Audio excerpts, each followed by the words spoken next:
होलिया में उड़े रे गुलाल बोला सारा रा रा रा।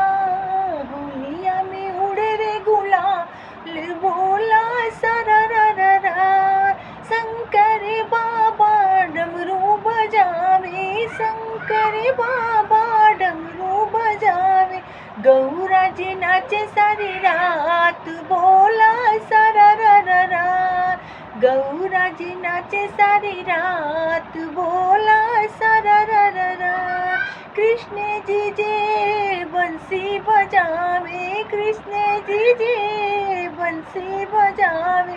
राधा जी नाचे सारी रात बोलो सारा रा रा रा।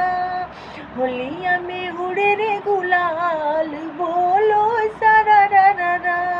राम जी जे धनुषा चलावे, राम जी जे धनुषा चलावे। सीता जी गावे सारी रात बोलो सारा रा